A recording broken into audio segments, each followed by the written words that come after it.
Hello everyone, this is Cycling 101 for Triathletes, right? So a lot of people who are starting out, especially with triathlon, cycling is a big mystery for them. What kind of equipment they should be using, how do you actually ride it, how do you get better at it. So in this video we are covering all the basics, mainly dividing it into two parts. The first one is about the fit and the second is about the cycling technique and efficiency. So let's get started. How to figure out where your saddle height should be. So the easiest test that you can do at your home as well, right, is sit on your bike, put your heel on the pedal, right? So generally how you pedal is you put on your forefoot or the balls of your feet at the pedals. This time what you have to do is put your heel on the pedal and then move it down, all the way to the bottommost position, right? So at this position, your shoes should just be touching the pedal. If it is too low, basically your knees might be bent like this, then you are too low. And if it is not touching at all, like if you're hovering above your pedal, then it is too high. So make sure when it's at the bottommost position, you're just barely touching the pedal, right? So then you know it's at your optimal height. And if it is not, then what you have to do is basically use an Allen key to unscrew the screws here, adjust the saddle up and down to make sure it is at the right point. Next problem most beginners face is numbness in their hands and their shoulders when they're riding for a long time, right? Now there's two components to it. One is the bike fit component, the other is training component, right? So training basically means you have to keep on doing it enough times so that your body gets used to it, right? Which means engaging your core, letting your arms rest on your bars pretty gently, pretty lightly. You don't have to put a lot of weight on it, and you have to be training. The more you train, the better it's gonna get, right? So of course that's sorted.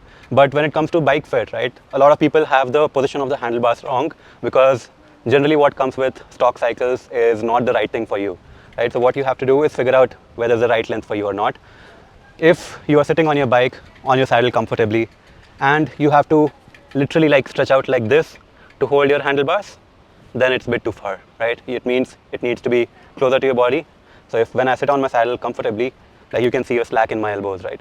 If it is not there, if you don't have your elbows loose and it's basically locked out like this all the time, then you probably have it a bit too far for your anatomy, right? So what you have to do is make sure this stem length comes down so that the handlebars come closer to your body, so you will feel a bit better when you're cycling, right? The other problem is generally the handlebar width. Most road bikes have it quite wide. Especially for Indian bodies, I would say you would have to go for something like a 38 or a 40 centimeter. If you have a 42 centimeter, your width might be too big and you're holding it like this. Your arms are outside your body, which can also cause your shoulders and traps to start paining after some time. So the solution for that is, yeah, you will have to change your handlebars completely. Make sure you get a smaller one or a short, narrower one, which suits your shoulder width basically. Now that we have covered the fitting part of it, now let's see how to actually cycle, right? So cycling is the least technical out of all three sports, which is your swim, cycle, run. Having said that, there's still a lot of scope of improvement when it comes to efficiency, which means pedaling the right way so that it reduces your muscular load, and yeah, you are able to cycle a bit faster, a bit more comfortably, right? So the easiest tell that you can see to know whether you are not as efficient in cycling as compared to running is just by looking at your heart rate, right? So when you're running at some effort level, your heart rate is generally going to be like 10 to 15 beats higher compared to cycling. And even if I, let's say, ask you to do a maximum effort on a run versus a bike, chances are that your heart rate never even gets close to anywhere where your run maximum heart rate can get, right? Which means that you are not as efficient when it comes to cycling, when it comes to using your muscles. Your muscles give out way before your heart does when you're on cycle than compared to running, right? Okay, so what do you think about when you're pedaling? Do you think about stomping down with your quads, or do you think about rotating it completely as the pedal goes? Well, you have to do something in the middle, right? So what I call this is a glute scoop, right? It's not a term originated by me. A lot of people have talked about it before. But what you essentially do is, instead of focusing on quads, try to engage your glutes when you're cycling, right? Glutes are basically your hip muscles, right? And if you start engaging your glutes more, the loads on your quads come down drastically.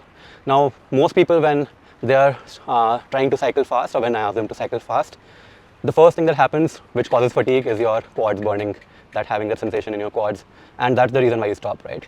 Most likely it's not your heart, it's not your lungs, it's not anything at all, but mostly your burn in your quads. So what you can do to reduce that burn is try to engage the other muscles. In fact, the bigger muscles, which can help support the quads and actually take up a lot of load, which is your glutes, right? So the glute scoop essentially is all about trying to maximize the engagement of your glutes when cycling. So imagine this is a clock, right? And this is like a 2 o'clock position. This is 6 o'clock, this is 8 o'clock, this is 12 o'clock, right? So this is at the top. What you have to do is essentially starting from somewhere around 2 o'clock position, sit back a little bit on your cycle. Like if you're leaning too far forward, chances are your quads are going to take majority of the load. So even when you're sitting either in road or in TT position, don't be like putting a lot of weight here.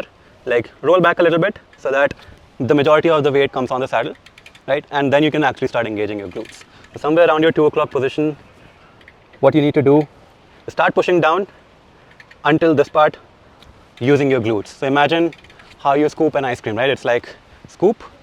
You have to do the same thing with your glutes. It's like scoop till this part. Then you go from here, scoop from this part, right? So not really pulling all the way through because biomechanics does not, biomechanics tells you that pulling is not as efficient as pushing.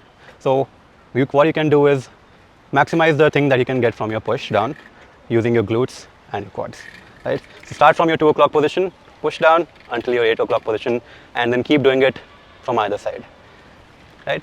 Scoop, scoop, scoop, scoop, scoop, scoop. So once you actually start engaging your glutes instead of your quads, you will see a big difference on how you feel on your bike. Your quads will stop burning as much as they used to, and you will see that you can pedal with a lot more ease than before, right? One more caveat to this is how you sit on the bike, right? So when you're positioned on the bike, the majority of your weight should be placed on your saddles, not your handlebar, not your pedals even. It's all the weight is on the saddle. Like even in this position, when you're cycling, most of your weight should be there. So if like, let's say I remove my feet from the pedals, this is the kind of weight that should be going on the saddle. So when you clip it again, your legs should basically feel weightless unless they are doing the pushing work, right? So most beginners make the mistake.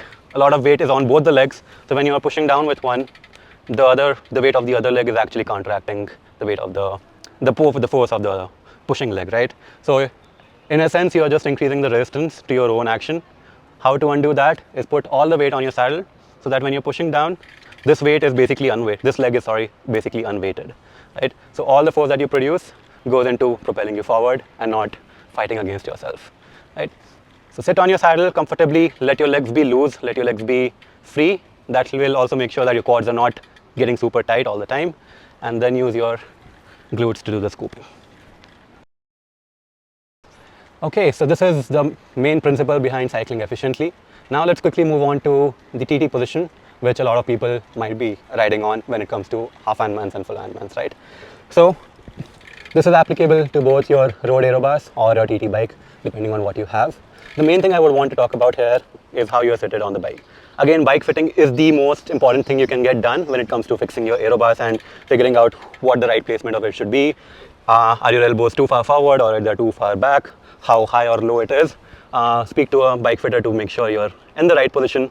But bike fitting is only one part of it. The other part of it is actually training yourself to be aero in this position. So just by having aerobars installed and being in this position does not actually make you aero. So this is what most people look like when they're riding in the aero position, right? So they will start from here, they'll go down here, and they'll just keep looking forward and ride like this. This is not aero at all. In fact, this is very less different from sitting like this on a road position. So you're essentially not really saving much. Why?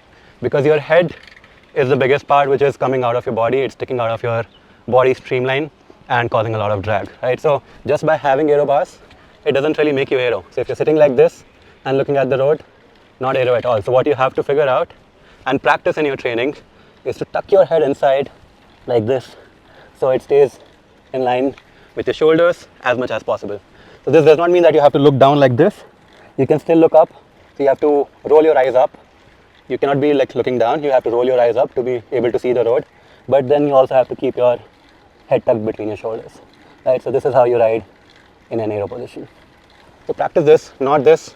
You have to practice staying in this position, like hunching your shoulders up a bit, neck inside your shoulders, and then still being able to push power from it. So the reason why most people sit like this is because it's comfortable for both for your neck and it makes it slightly easier to push power as well. But once you start doing this, you start realizing that your power output is actually much lower compared to sitting like this. So you have to get used to this position and reduce the difference as much as you can between your this power and this power. Alright guys, that's it for this session. Hope you enjoyed the background and the tips. See you in the next one.